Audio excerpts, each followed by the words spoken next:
Este trabalho tem o intuito de expor as influências do movimento Bauhaus no que diz respeito à arquitetura na cidade de Tel Aviv, em Israel. Para tanto, evidenciamos a Max Liebenhaus, de 1936, e seus diálogos estéticos com as reverberações modernas da escola alemã no setor arquitetônico.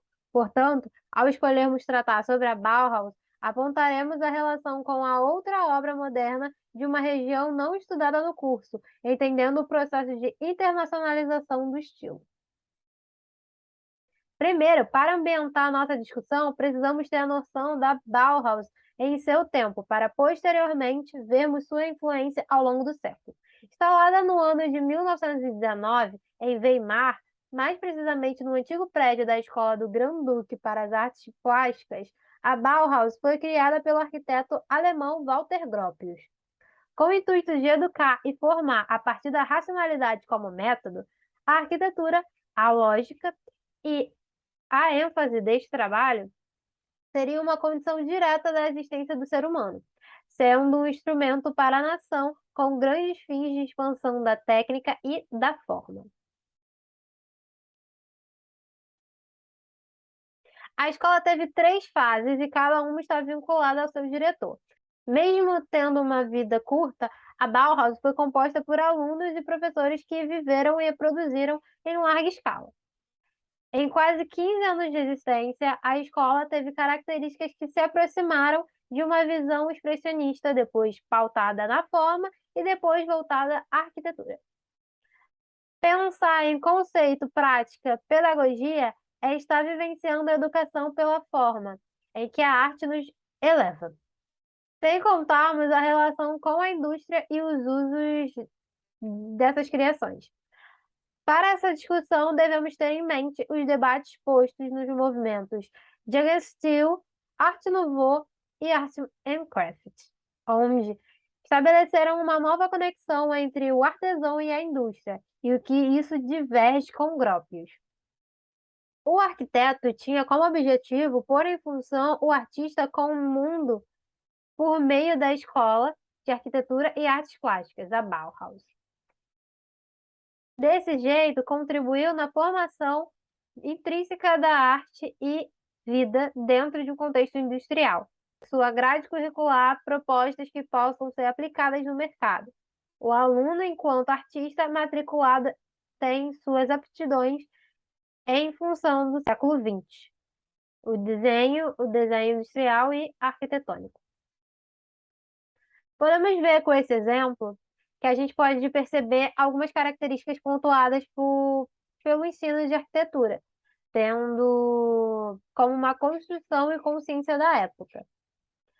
Nota-se a presença de vidros para a passagem de luz, tanto decorativa quanto estrutural, fachadas, a partir de um desenho de linhas retas e rígidas, uso de pilotis, reprodutíveis, pelo simples fato que possuem o intuito de padronização, essas construções são mais entendidas como conjuntos habitacionais.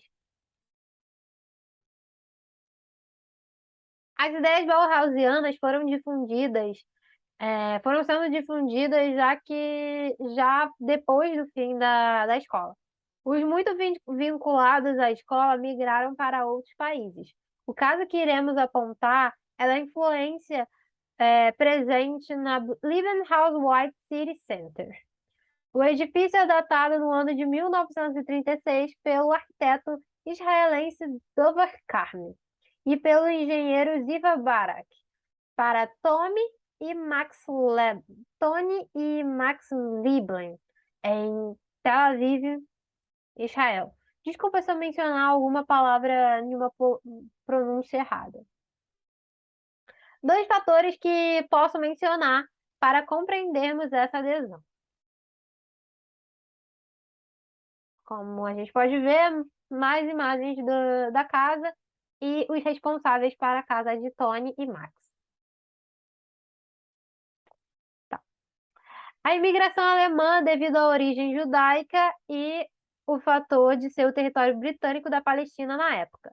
O plano moderno e urbano do Sir Patrick Guedes, ou Guedes, para Tel Aviv no fim da década de 1920. São fatores que a gente pode mencionar para entender esse cenário Bauhausiano. A escola de Weimar possibilitou novos olhares sobre a técnica e a estética em uma escala mais prática e aplicada à realidade.